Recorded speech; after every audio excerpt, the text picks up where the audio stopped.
오늘 날씨도 춥고 좋지 않은데 오늘 나오신 분들은 아마 이 3년 이내에 모두 월천댁 월천남이 되실 것 같아요. 지금 앞에 우리 박 회장께서 강의를 하셨는데 이거 거짓말 아닙니다. 참말이에요. 나도 처음에 거짓말인 줄 알았거든요. 그래서 여러분 위치에 앉아서 저도 강의 여러 번 들었어요. 근데 거짓말이 아니더라고. 다시 말하면 애터미 사업에서 성공할 수 있는 객관적 조건은 전부 갖추어져 있습니다. 객관적 조건이라는 게 다른 거 아니에요. 아이템 구성하고 아이템의 퀄리티, 품질과 가격, 그리고 보상 플랜 및 마케팅입니다. 요것만 잘 갖추어지면 그건 객관적 조건을 갖추어 놓은 거예요. 그런데 그런 객관적 조건만 갖추어져 있다고 해서 부자가 되는 건 아니에요. 예를 들어서 우리 지금 본사가 공주로 갔는데 공주 시내도요 엄청난 부자들이 있어요. 그런데 엄청난 가난뱅이가 있어. 같은 환경이에요. 같은 환경인데 어떤 사람은 가난뱅이고 어떤 사람은 부자예요. 같은 마을에도 그렇고 아무튼 어떤 지역사회 여기에 세종시에도 마찬가지일 거예요. 엄청난 부자가 있는가 하면 끼니도 해결하기 어려운 가난뱅이가 있어요. 그러면 객관적 조건은 같잖아요. 세종시에 산다는. 그러면 누가 부자가 되고 누가 가난뱅이가 되느냐? 그것은 자기 주관적 조건에 달려 있어요. 주관적 조건이 뭐냐 하면은 어려운 가운데서 성공을 일구어냈던 현자들이 이구동성으로 이야기하는 게 부자가 되겠다는 생각, 그 하나밖에 없어요. 부자가 되겠다는 생각.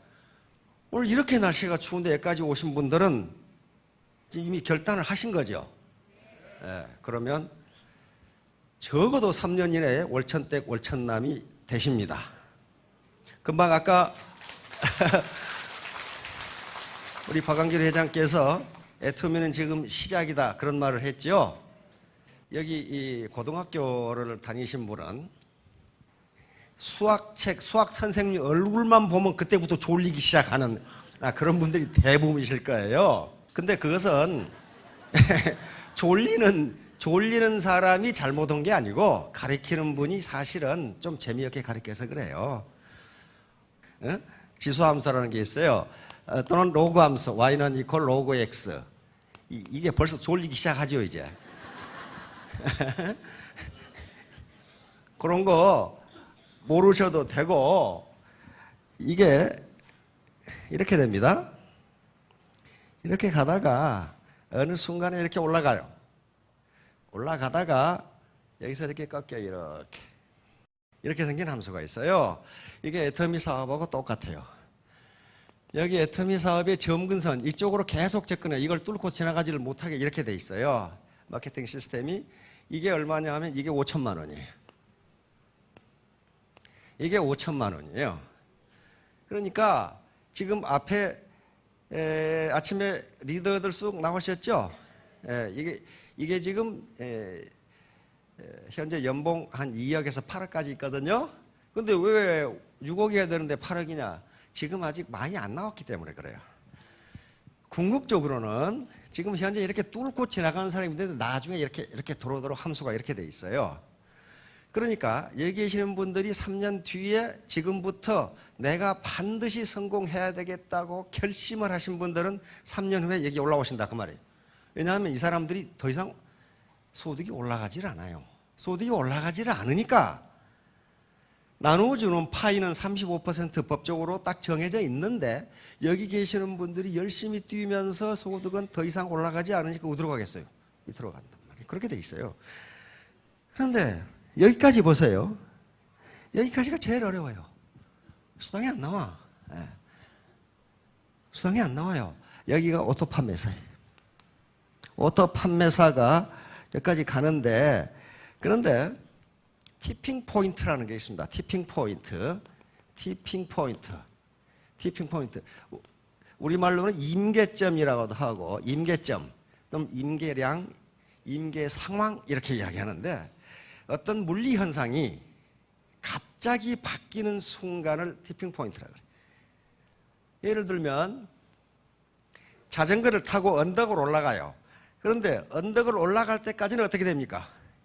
계속 힘들게 올라가야 되는데 일정 언덕 꼭대기에 올라가면 가만히 있어도 내려가요. 이게 티핑 포인트예요. 어떤 물리 현상이 갑자기 변해. 갑자기 변하는 시기가 있어요. 이게 자연 법칙이고 자연 현상이에요.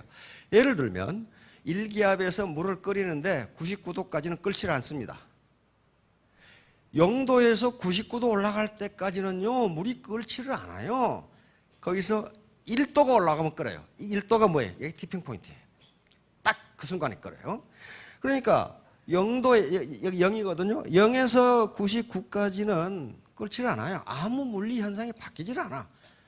딱 바뀌어요. 그러면 여기까지 판매사까지 가는데 이렇게 시간이 오래 걸리는 것은 지금 물을 0도에서 100도까지 올리려고 99도 갈 때까지는 끓지 않는다 그런 말이에요. 그런데 통상 어디에서 그만두냐 하면 여기서 그만둬. 여기서 아이고 안 되네. 아이고 안 되네. 아이고 안 되네. 그러면서 그만둬.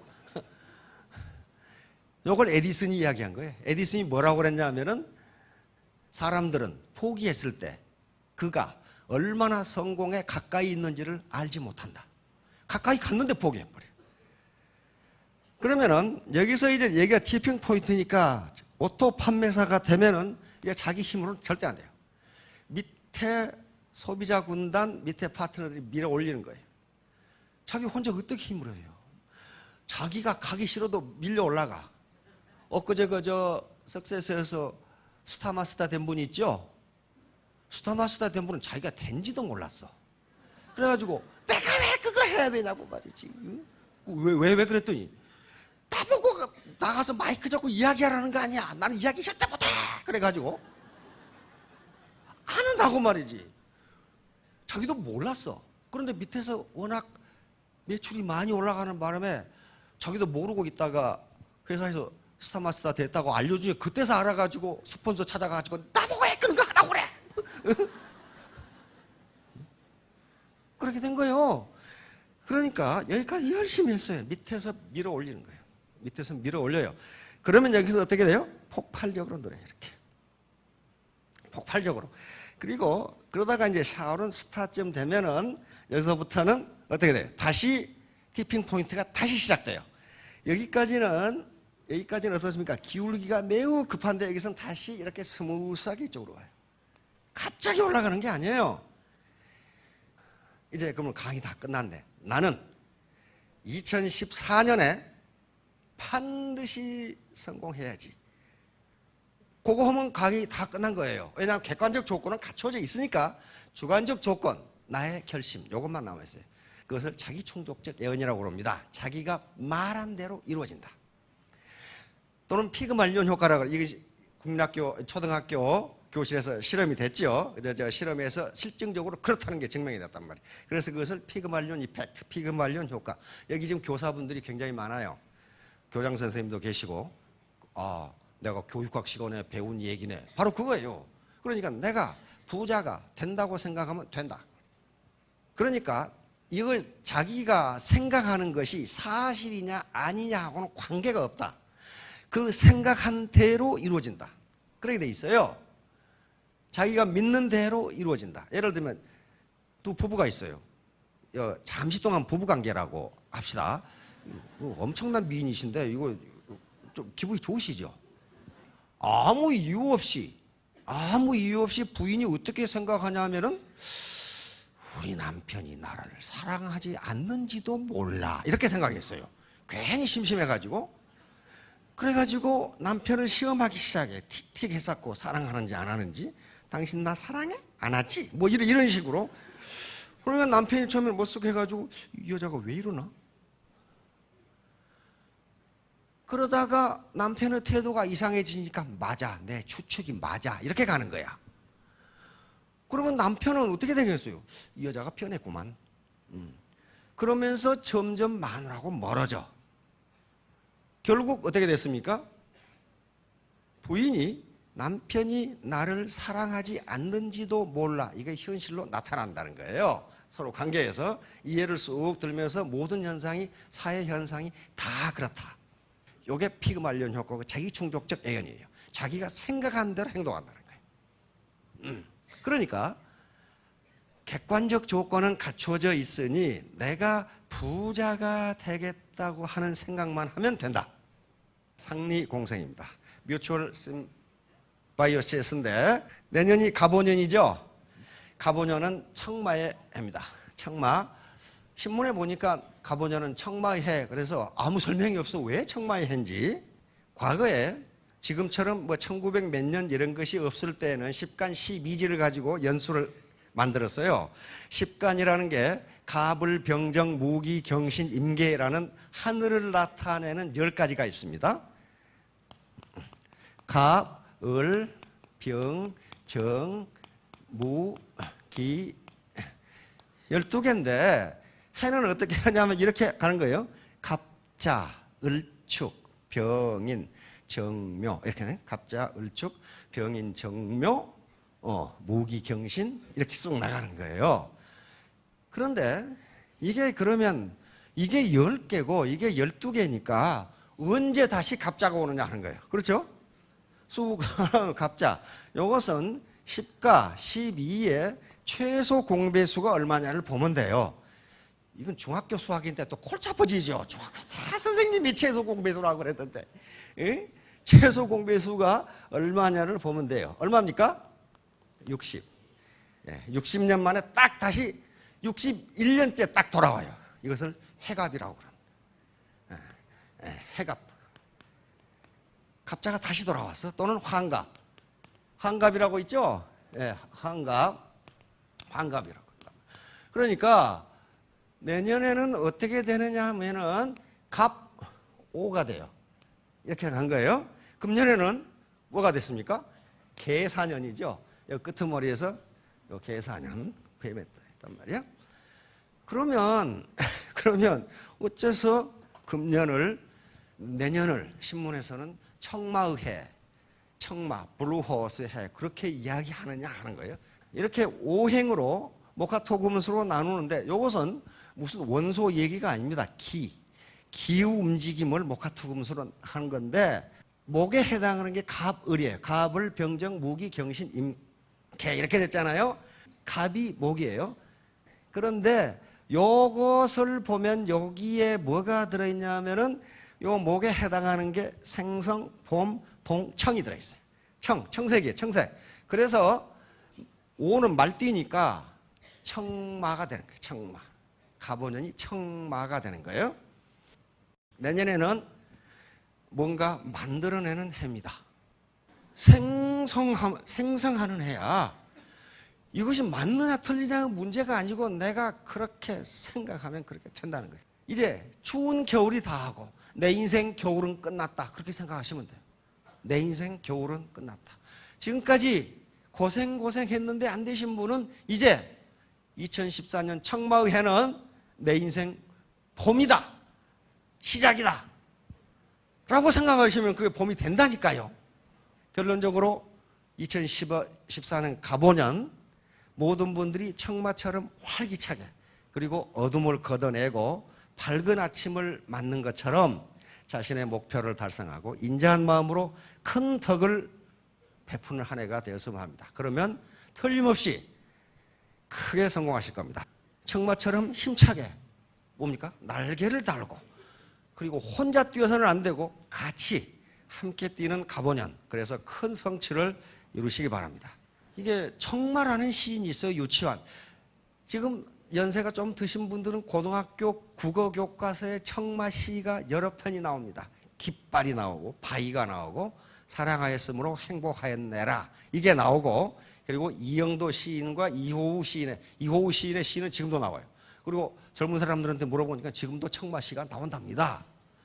그 청마예요. 그런데 이 청마와 이영도는 정말 플라토닉 러브로 굉장히 유명한 분들이죠. 청마 유치원 선생은 통영여중에서 국어교사를 하고 있을 때 38살 때 29의 과부가 된 이영도라는 시조 시인이 그쪽으로 오면서 1947년부터 플라토닉 러브가 시작됩니다.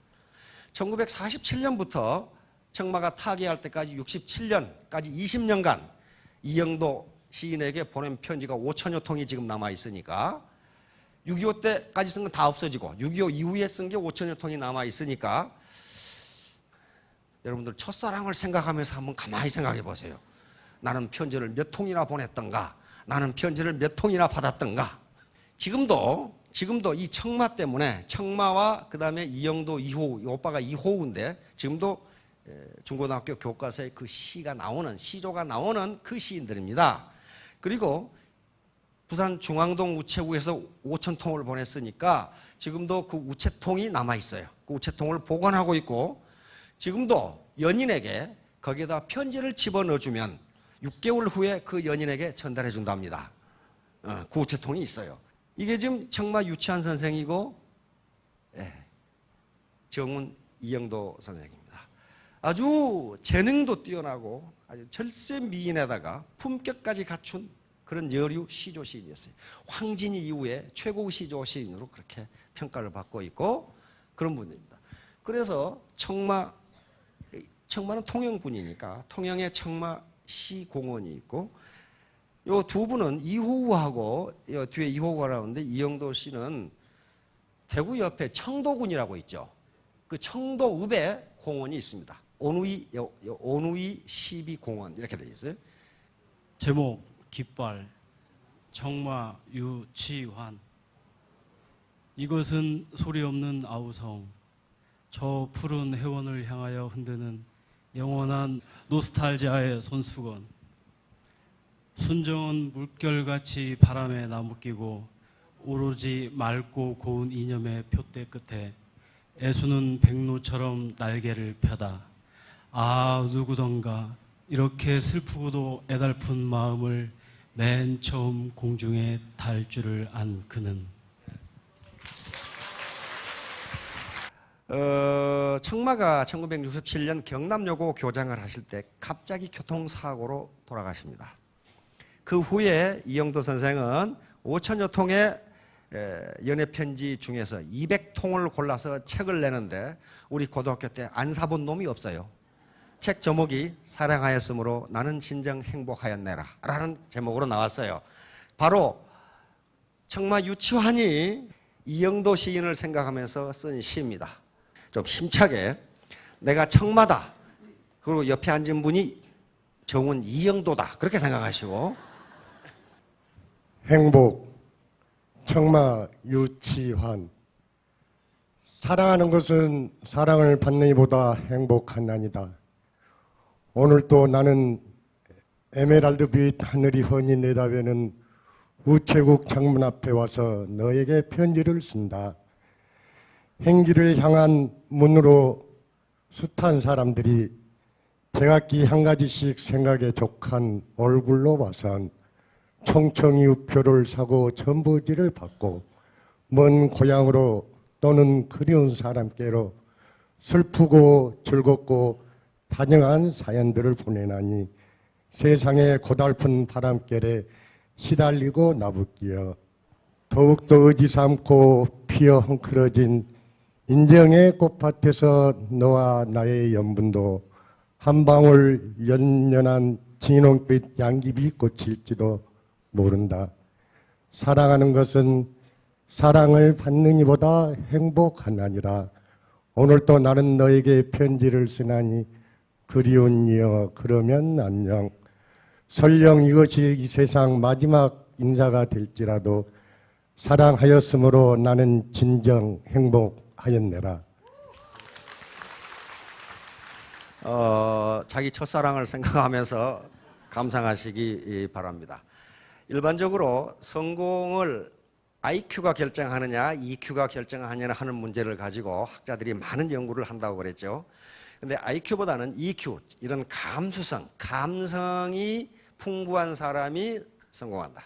IQ가 성공에 미치는 영향은 20%이고 감수성, 감성, 다른 사람의 감정을 내가 이해하는 역지사지의 생각을 갖는 사람들이 성공하는데 그것이 성공에 미치는 영향이 80%라고 합니다. 그렇게 편지를 보냈는데도 이영도 시인은 꼼짝도 안 해. 꼼짝도 안 해서 편지 속에 이 시가 들어있습니다. 파도야 어쩌란 말이냐, 파도야 어쩌란 말이냐, 님은 뭇같이 육지같이 그 말이죠. 뭇같이 깠다 갔는데 파도야 어쩌란 말이냐, 날 어쩌란 말이냐. 이게 청마 유치원 교장 선생님께서 쓰신 글입니다. 그런데 갑자기 부산에서 경남여고 교장을 하고 계실 때 버스에 치여서 돌아가셔버려요. 이때 이영도 시인의 마음이 조금씩 흔들리기 시작했는데 갑자기 가버렸어요. 갑자기. 그래서 이영도 시인은 이 시를 제목 없이 그냥 씁니다. 오면 민망하고 아니 오면 서글프고. 좀 이해가 가시죠, 여자분들? 예. 행여나 그 음성 귀 기울여 기다리며 편지 올까 하고 때로는 종이를 들고 바라기도 하니라. 정작 마주 앉으면 말은 도로 없어지고 서로 야인 가슴 먼 창만 바라다가 그대로 일어서 가면 하염없이 보내니라. 남자들은 뭐 저런 게 있나 그러시 싶을 거예요. 그러나 여자분들은 이해가 갈 거예요. 그 충격에 다시 시조를 씁니다.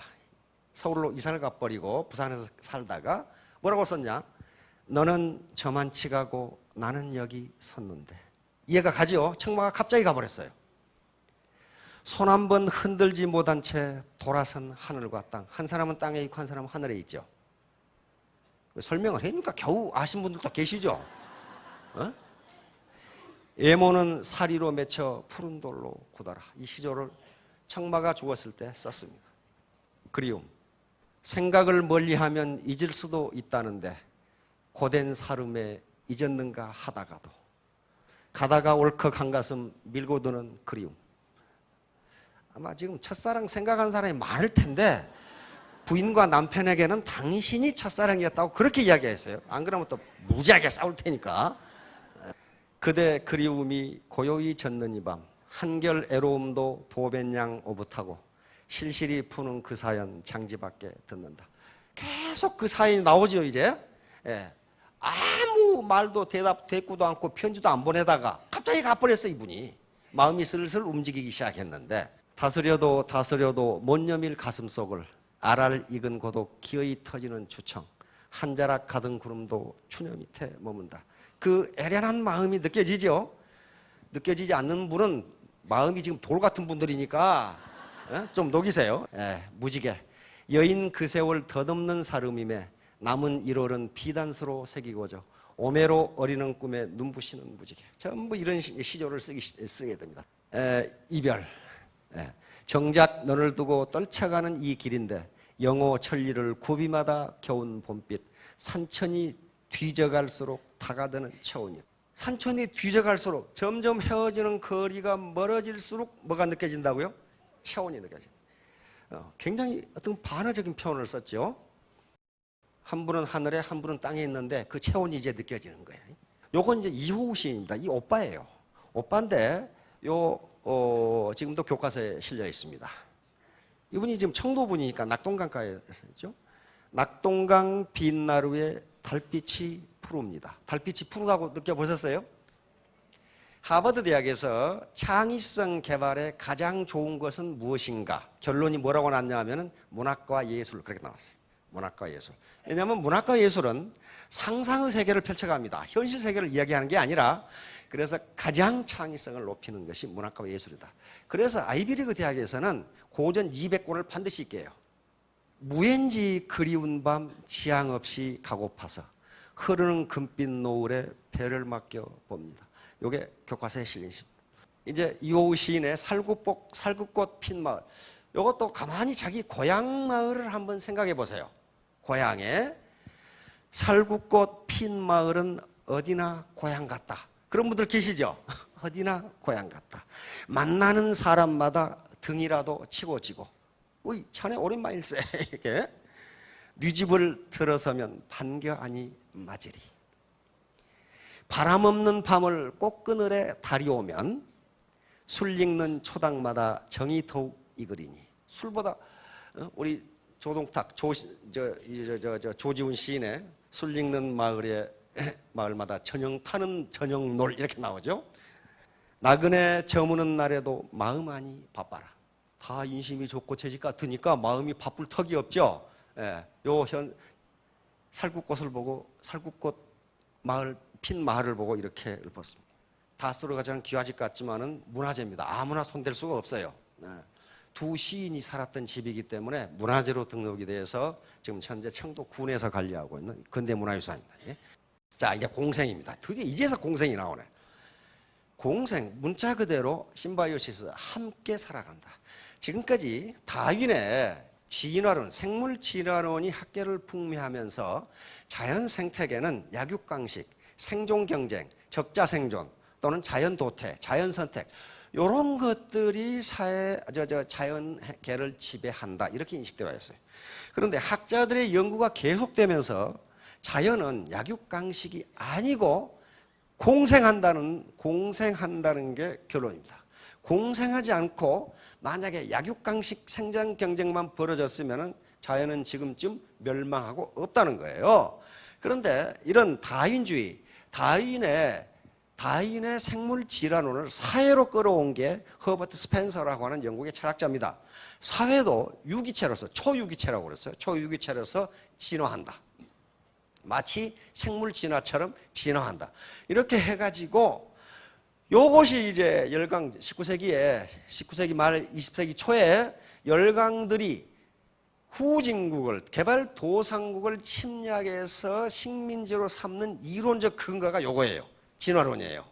즉 진화가 잘 된 서구 사회가 진화가 덜 된 후진국을 지배하는 것은 이건 자연 법칙이기 때문에 매우 정당하다. 그렇게 주장을 했어요. 일본이 우리를 지배할 때도 다시 말하면 일제 강점기에 한국을 조선을 침략한 이론적 근거가 요거였습니다. 중국과 일본과 유럽에는 봉건 시대가 있었는데 조선에는 봉건 시대가 없었다. 봉건 시대가 없었어요. 봉건 체제가 없었어. 그러므로 조선은 진화가 덜 된 사회이기 때문에 진화가 더 된 일본이 조선을 지배하는 것은 자연법칙에 타당하다. 이게 이론적 근거예요. 자연법칙에 타당하다. 그렇게 하면 조선도 좋다. 지금 친일파들은 지금도 그렇게 생각하는 놈이 있어요. 그렇게 아주 무시무시한 사람들이에요. 자, 그런데 이 사람들은 뭔가 착각을 하고 있단 말이에요. 생물학자들이 계속 연구를 해본 결과 자연은 그렇게 되지 않는다. 공생관계에 의해서 이루어진다. 공생관계. 자, 왜 이놈을 그려놨냐 하면은 초원에서 사자가 가장 힘이 센 놈인데 가장 힘이 센 놈도 일단 배가 부르면은 아무것도 안 하고 자빠져 자고 있어요. 그렇잖아요. 옆에 초식 동물이 왔다 갔다 해도 소, 닭, 보도 다 하고 있어. 다시 말하면 자연에서는 후손을 위해서 또는 다음에 먹기 위해서 창고에 쌓아두기 위해서 사냥하는 법이 없다예요. 오로지 자기 생존에 필요한 것만 사냥한다. 그것도 어떤 것을? 늙고 병들어서 달리지 못한 것. 그걸 청소해 주지 않으면 생태계가 멸망해 버린다 이거예요. 뭐 때문에? 초지는 한정되어 있는데 초식식물이 계속 늘어나면 풀이 부족해서 황폐가 돼버려요. 그러니까 그걸 요놈들이 처리해 주는 거예요. 젊고 씩씩한 놈은 도망가기 때문에 안 잡아. 다 산 놈만 잡은단 말이에요. 조금 좀 미안하긴 미안하지만은 이것만 있는 게 아니고 이렇게 공생을 하고 이렇게 공정 경쟁이 이루어진다는 게 공정 경쟁. 누구도 거기에 특혜를 받는 놈이 없어요.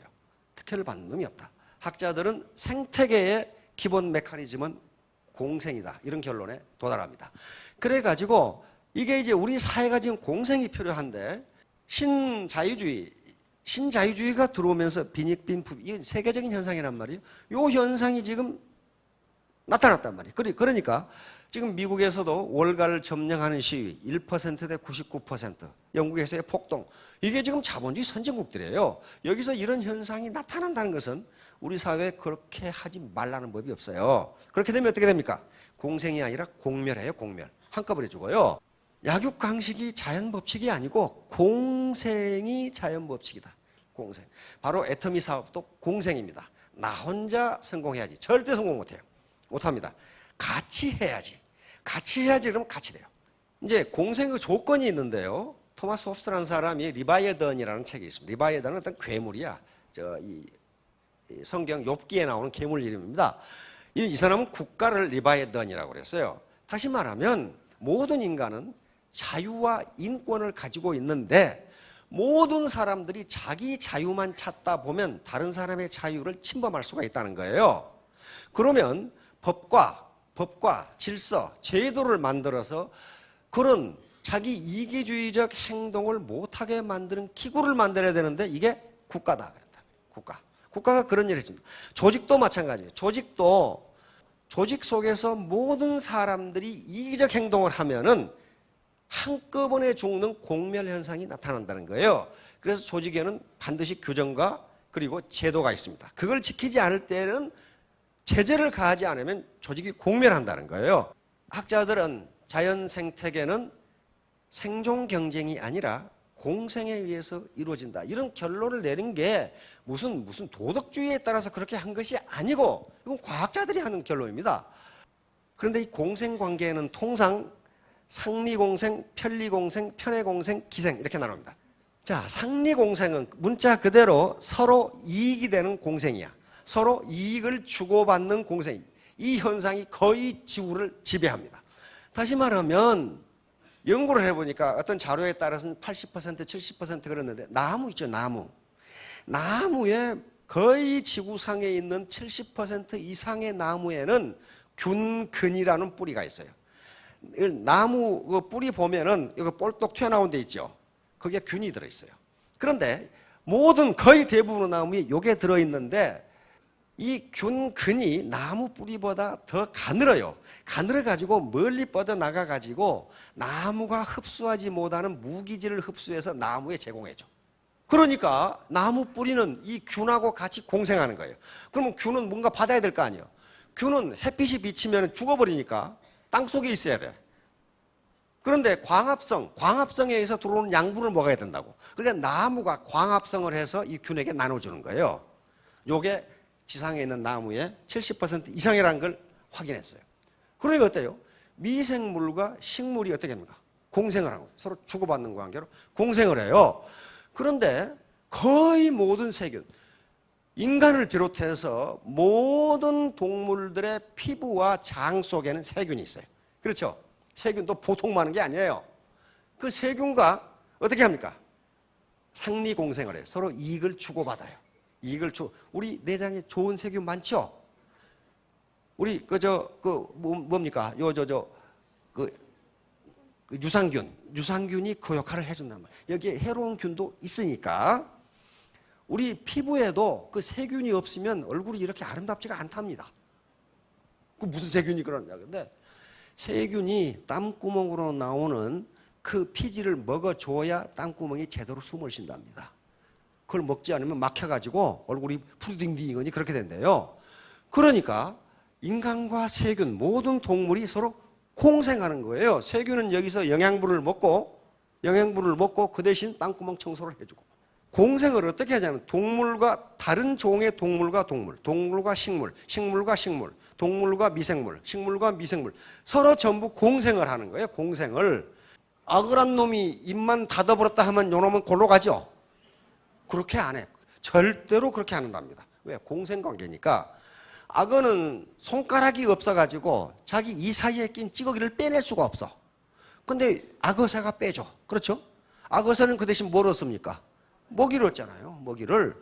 바닷속의 모든 생물들이 공생을 해요. 이건 개미하고 진딧물이에요. 개미는 진딧물 엉덩이에서 나오는 달콤한 꿀물을 빨아먹고 그 대신 진딧물을 습격하는 놈을 막아줘. 막아준다고. 그게 공생이죠. 이놈은 나무에 붙은 박테리아예요. 세균이야. 서로 공생을 하고 있고. 그리고 여러분 벚나무 보면 말이죠. 벚나무에는 유달리 개미가 많다는 걸 알 수 있을 거예요. 못 보신 분은 다음 봄에 보세요. 다른 나무보다 벚나무에는 개미가 굉장히 많아요. 그것은 벚나무 꽃은 두 개랍니다. 두 가지인데 하나는 벌을 위한 꿀, 다른 하나는 개미가 먹기 좋게 만든 꿀이 있대요. 그래서 그 꿀을 먹으러 벚나무에 올라가는 거예요. 개미가. 그래가지고 벚나무 잎을 갉아먹는 벌레를 잡아먹어버려. 그러니까 서로 공생하는 거예요. 식물에는 이런 게 굉장히 많답니다. 이건 편리공생은 한쪽은 이익을 보고 한쪽은 이익도 손해도 없는 게 편리공생이에요. 요놈 요 빨판상어 요 소와 말 사이에서 벌레를 잡으면 황노라는 놈이 있는데 요것은 소에는 아무런 피해를 안 주는데 요놈은 소 사이에 벌레가 많아요. 그걸 잡아먹고 산다. 그 다음에 빨판상어가 대형 물고기. 요놈은요, 빨판상어는 큰 동물에 딱 달라붙는 빨판이 있답니다. 그래서 이놈은 항상 여기 붙어 돌아다녀. 저 혼자는 안 돌아다니고 붙어 돌아다녀요. 왜 붙어 돌아다니라 학자들이 계속 연구해 보니까 여기서 이놈이 잡아먹다 남은 먹이를 얻어먹어. 그리고 가만히 있으면 이놈이 가니까 저는 힘 안 들이고 옮겨 다녀. 그러니까 요놈만 이익 보고 요놈은 이익도 손에도 아무것도 없어요. 그런데 이 경우 요놈이 요 모체에 피해를 주면 그것은 편리공생이 아니라 편해공생이 됩니다. 고래를 잘 보시면 여기 따개비가 붙어 있어요. 따개비는 고래에 붙어가지고 여기저기 저는 못 돌아다녀요. 이렇게 생겼으니까. 여기에 붙어가지고 돌아다니면서 온갖 먹이를 먹어. 요 편승은 그런데, 요 이제 편리공생에 하는 편승은 진드기라든가 파리라든가, 딱정벌레, 파리, 벌 등의 여기에 다리에 붙어가지고 단도로 이동하는 거예요. 그 다음에 이 숙주에 피해를 주는 경우에 이것은 편해공생이 됩니다. 착생, 이것은 어디에 달라붙어 사는 거예요. 난초가 대표적인, 어디에 달라붙어서 살아요. 이런 거 많이 보셨죠? 나무에 달라붙어 사는, 이런 겨우살인데, 겨우살이 같은 것도 전부 저 혼자 버티지를 못하니까 어디에 달라붙어가지고 이렇게 사는 것들이, 이걸 착생이라고. 이거 서로 공생하는 거예요. 변태공생. 이것은 죽어버린 껍데기를 이용하는, 집게 있죠, 집게. 소라 껍데기 둘러쓰고 다니는 거 있죠? 네, 이런 것들이에요. 전부 공생이에요. 이제 편해공생은 자기는 괜찮은데 옆 사람에게, 옆에 있는 개체에게 피해를 주는 거예요. 페니실린이 전형적인, 푸른 곰팡이에서 페니실린이 나오는데 옆에 있는 균을 다 죽여. 자기는 아무 관계도 없어. 알렉산더 프레밍이죠. 푸른 곰팡이가 나옴으로써 인류는 항생제를 만들었죠. 그리고 많은 생명을 살렸습니다. 플레밍은 영국의 의사인데 어렸을 때 집이 매우 가난했어요. 처칠은 매우 부자였고, 근데 한 동네에서 아마 살았답니다. 근데 어느 날 처칠이 몇강으로 갔다가 물에 빠져버렸어. 물에 빠져가지고 허우적거리는데 그걸 플레밍이 봤어요. 플레밍이 뛰어들어가서 처칠을 구해줍니다. 그럼 큰일 날 뻔했죠. 처칠이 죽어버렸으면 2차 대전 져버릴 뻔했죠. 구해줘요. 그런데 플레밍은 자기가 의과대학에 가서 의사가 되는 게 꿈인데 집이 가난해. 근데 그게 처칠을 살려준 거야. 따라서 처칠은 자기 아버지한테 얘기해서 플레밍의 학비를 대주고 플레밍이 의사가 되도록 만들어줍니다. 이게 뭡니까? 상리공생이죠. 그런데 2차 대전 때 다시 처칠이 대영제국의 수상이 돼가지고 2차 대전을 지휘하는데 폐렴에 걸렸어. 그때 폐렴 걸리면 100% 사망이에요. 100% 사망이에요. 그런데 자기가 돈을 대줘서 의과대학에 보낸 플레밍이 페니실린을 만들어낸 거야. 그래서 처칠을 살렸어요. 이게 상리공생이에요. 덕을 베풀면 나에게 돌아온다. 그거 만약에 처칠이 요게 알렉산더 프레밍 의과대학에 안 보냈으면 처칠 죽어요. 그 당시 폐렴을 못 고치거든. 페니실린 항생제가 있어야 되는데 항생제 처음으로 만들었거든. 자, 기생은 숙주에게 달라붙어서 한쪽은 피해를 주면서 한쪽만 이익을 보는 거예요. 우리 기생체는 두 가지가 있습니다. 내부 기생체가 있고 외부 기생체가 있어요. 내부 기생체는 여러 가지 해충이라든가 많죠. 외부 기생체는 요거 머리 옛날에 많았죠. 옛날에 군대 갔다 오신 분 DDT 벼락을 퍼부었죠. 그때는 DDT가 해롭다는 걸 전혀 몰랐어요. 훈련소에 가면은 분무기로 그냥 사정없이 해다가 그냥 빨리가 뱉어놓고, 그래도 이가 있으니까 겨드랑이 이 불알 밑에 전부 다 이게 저 DDT 차고 다니게 만들고 그랬잖아요. 지금 어르신들 군대 전혀 표정이 없으신 분은 군대 기피하신 분들이라 지금. 제가 느끼기에 가장 지독한 놈이 빈대예요. 이 빈대 한번 물려놓으면 죽을 뻔. 막 이렇게 붙잖아요. 이 진드기도 마찬가지. 소 빨아먹는. 이런 것들이 전부 다 기생체입니다. 어딘가 붙어가지고 숙주를 빨아먹는데 이건 포식자하고는 달라요. 포식자는 숙주를 죽여버리지만은 기생체는 숙주를 서서히 죽여. 서서히. 병에 옮게 한다거나 바로 애터미 사업이 공생입니다. 혼자는 절대로 성공할 수 없어요. 근데 가끔 보면은 편리공생을 취하려다가, 즉 나만 이익 보고 다른 놈들은 이익 보고라 말하는 건 나는 관심 없고, 그러다가 그것이 결국 어떻게 되느냐, 편애공생이 돼요. 편애공. 다시 말하면 남에게 일방적으로 피해를 줘. 그러다가 어떻게 발전하느냐, 저 새끼 봐라, 그리고 나도 해야지. 그래가지고 상해공생이 돼. 서로 손해를 주는. 그러므로 상리공생만이 성공의 길이에요. 자기 여기서 아까쯤에 로그 지수함수에서 밑에서 파트너들이 받아 올려준다. 그 말은 무슨 말이에요? 파트너가 성공해 간다. 그 말 아니에요. 파트너가 성공해 가면 자기는 밀려 올라가는 거예요. 요 상리공생만이 성공의 길이다. 상해공생을 유발하는 행위. 이런 행위들을 해요. 상해공생. 다시 말하면 나만 이익 보고 그냥 말겠다라고 하는데, 그러면 다른 사람이 가만히 있느냐 이거야. 그러면 나도 그렇게 하겠다. 그렇게 되면 서로 피해를 보는, 해를 주는, 그렇게 된다. 바로 상호 갈등과 분쟁. 상호 갈등과 분쟁은 파트너와 스폰서 또는 파트너끼리 갈등과 분쟁은 돈을 찢는 행위라고 제가 말씀드렸습니다. 돈을 찢는 행위예요. 그건 돈을 찢는 행위. 그래서 서로 화합해야 됩니다. 베팅과 물건 사재기, 또 직급을 맞추기 위해 베팅한 물건을 헐값에 매출하기, 이런 것들이에요. 이런 것들은 상해공생이 됩니다. 다시 말하면 회사의 규정을 위반하고 나만 이익을 보겠다고 하는 그 행위가 결과적으로 자기도 죽는 행위가 된다.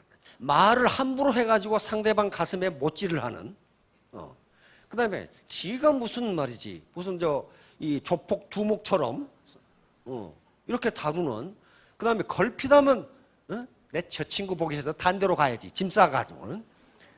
그 다음에 스폰서에게 아무 일도 안 하면서 거머리처럼 달라붙어가지고 계속 빨아먹는 사람이 있어. 아무 일도 안 하면서. 이런 사람. 그 다음에 돼지클럽이 제일 문제예요. 돼지클럽. 도대체 나타나지도 않고 파트너에게 국수 한 번 산 적이 없고 아무 일도 안 해. 그러면서 알토란 같은 수당만 받고 있는 사람이 있어요. 이게 돼지클럽이에요. 돼지클럽. 그 돼지클럽에 멤버가 하나 있으면 그 밑에가 다 죽어요. 그 밑에가 다 죽어. 다 죽는 이유가 뭘까요? 내가 발바닥에 고무 타는 냄새가 나도록 뛰면은 고놈 수당이 올라가. 내 수당 올라가는 것은 괜찮은데 고놈 수당이 올라가. 그러니까 초가 삼간 타는 것은 아깝지만은 빈대 잡으니까 쇽시러다는 식으로 안 해 그냥. 그래서 반드시 상리공생이 돼야 됩니다.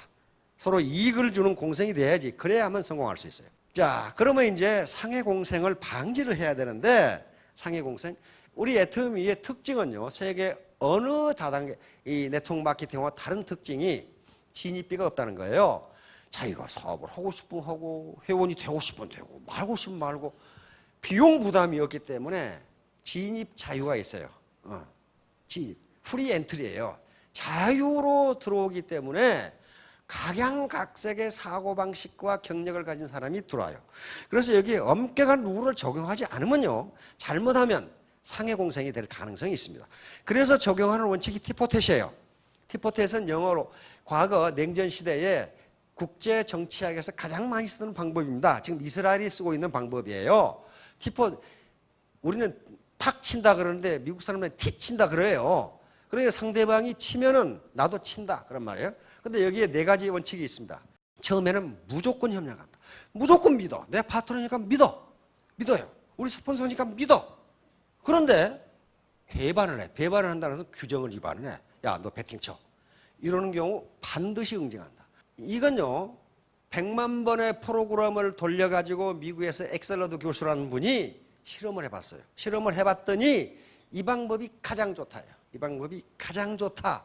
상대방이 규칙을 위반하자마자 응징을 가야 해요. 그래서 야, 이건 너무하지 않느냐. 그래서 2번까지는 봐주자. 2번까지는 봐주자 그랬더니 나중에 조직이 망하더라는 거야. 꼭 2번씩 위반을 해. 그런 사람이 있어요. 그러니까 응징을 안 하니까 어떤 현상이 빚어지느냐. 신사적으로 사업을 한 사람들이 손해를 보더라. 계속 속여서 다른 사람에게 피해를 줘. 그 다음에 반성하는 경우 즉각 용서한다. 계속적으로 제재를 가하지 않는다. 자신의 행동 원칙을 상대방이 명확하게 알도록 해준다. 내 원칙은 이거야. 내 원칙은 이거야. 당신 나에게 부당한 지시를 하지 마. 그 다음에 당신 나에게 부당한 요구를 하지 마. 내 원칙은 이거야. 분명하게 알게 해줘야 다음에 안 해요. 그런 짓을 안 해. 예. 사람이 이게 물에 물 탔는데 술에 술 탔는데 물러 터져 있으면 안 된단 말이에요. 그걸 이용하는 사람이 있다. 이용하는. 그래서 이 티포텟은 반드시 회사에서 적용하려고 그럽니다. 위반했는데 내버려두면 그 사람이 다음에 또 위반해요. 다른 사람이 피해를 줘. 그래서 무관용 원칙, 무조건적 관용을 컴퓨터 프로그램을 해서 해봤더니 엉망진창이 되더라는 거예요. 규칙을 어긴 사람이 계속 어겨. 그 사람이 계속 어겨. 자, 결론입니다. 요거예요. 네가 잡아다니면 나도 잡아다닌다. 이래야만 머리끄댕이를 잘못 안 잡아다녀요. 이게 티포텟이에요. 이게 티포텟. 호혜성은 파워풀합니다. 바로 네가 규칙을 어기면 나는 그대로 넘어가지 않겠다. 이렇게 하지 않으면 프리 엔트리이기 때문에 진입의 자유가 있기 때문에 잘못하면 질서가 무너질 수가 있습니다. 자, 결론. 집사광의. 집사광의는 여러 사람의, 많은 사람들의 뜻을 한데 모아서 이익을 더 크게 한다. 이게 애터미 사업이에요. 많은 사람의 뜻을 모아서 이익을 더 크게 한다. 요 말은 제갈량이 한 얘기입니다. 삼국시대에 총나라의 성상이었던 명재상이었던 제갈량이 한 말이에요. 이런 분도 결코 혼자 의사결정을 하지 않았다. 많은 사람의 의견을 듣고 의사결정을 했다. 여기에 화동이라는 하급 관리가 이게 승상에게, 지금 총리입니다. 승상에게 당신의 정책이 잘못되었다고 계속 건의를 했어요. 그런데 제갈량은 그 사람을 나무라거나 질책하지 않고 표창을 줬어요. 글을 써서. 당신 같은 사람이 필요하단 말이에요. 그래가지고 바로 누구든지 많은 의견을 나한테 제시해. 나라고 해서 완벽할 수가 없다. 그렇게 해서 제갈량이 존경을 받는 겁니다. 그래서 이 집사광익을 하면 이게 바로 못난 갑바치 셋이 제갈량을 이긴다는 얘기예요. 아무리 제갈량 보기에는 우습게 생긴 사람들이지만은 그 사람들의 의견이 옳을 수가 있다는 거예요. 그래서 이렇게 하면 소득이 기하급수적으로 늘어납니다. 만약에 혼자 뛰면은 자기만 똑똑하다고 혼자 뛰면은 산술급수적으로 늘어나다가 금방 끝나요. 금방 끝납니다. 자, 마지막으로 계산을 한번 해봅시다. 수학으로 시작했으니까 수학으로. 1년 내내 내가 열심히 뛰면은 수당 20만 원 받을 수 있어요, 없어요? 받을 수 있죠. 나는 1년 내내 열심히 뛰어도 20만 원도 못 받을 것 같다. 그분은 우리가 도와줘야 할 대상이죠. 도와줘야 할 대상이니까 20만 원 받습니다. 그렇죠? 20만 원이에요. 1년 내내 열심히 뛰어. 근데 바이너리는 승수배, 기하급수로 사람이 늘어납니다. 여기 나 혼자가 있고 둘이 되죠? 요 사람도 열심히 뛰죠? 요 사람도 열심히 뛰죠? 요 사람도 열심히 뛰죠? 자기가 열심히 뛰면 밑에서 열심히 뛰게 돼 있어요. 이렇게 뛰죠? 열심히 뛰죠? 자, 이게 2의 몇 승입니까? 2의 0승이죠? 2의 0승이고 여기는 2의 1승이고 이건 2의 2승이고 이것은 2의 3승이고 이렇습니다. 이게 기하급수예요. 기하급수.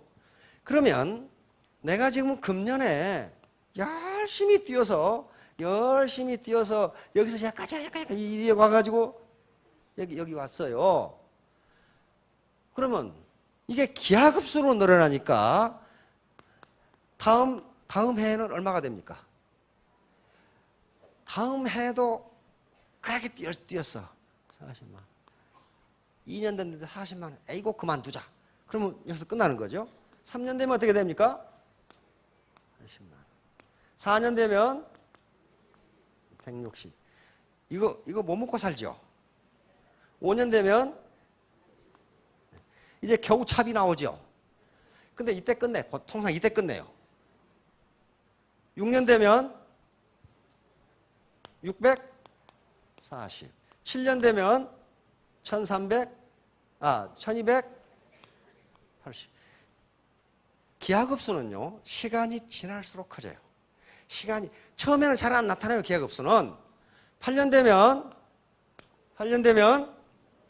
2560. 9년 되면 되죠? 9년 참으실 수 있죠? 참으실 수 있죠? 9년. 아니, 최소 잡은 거예요. 1년 내내 뛰었더니 20만 원이다. 그렇게 잡은 거예요. 여기 계신 분들은 3년 만에 이걸 해냈거든? 왜냐하면 24시간 뛰었으니까. 24시간 뛰었으니까 그렇게 된단 말이에요. 이건 뭘 기준으로 한 거냐 하면은 사이드 잡으로 하는 경우, 부업으로 하는 경우 이렇다. 부업으로. 부업으로 하는 경우에 또 이렇단 말이에요. 이렇게 돼요. 그러니까 9년 만에 어디에 올라와요? 아까쯤에 여기 올라오는 거예요, 이게. 그런데 어디서 끝내냐 하면은, 이거 안 되네. 그러면서 여기서 끝내. 예. 그게 안 되지. 기하급수도 시간이 지날수록 그 사이즈가 커집니다. 자, 따라서 이제 이렇게 되려면 집사광익을 해야 돼. 나 혼자 안 하고 같이 성공하자. 자, 3년 뒤에 모두 월천댁, 이천댁, 삼천남, 오천남 가능하시죠? 예, 모두 크게 성공하시기 바랍니다. 감사합니다.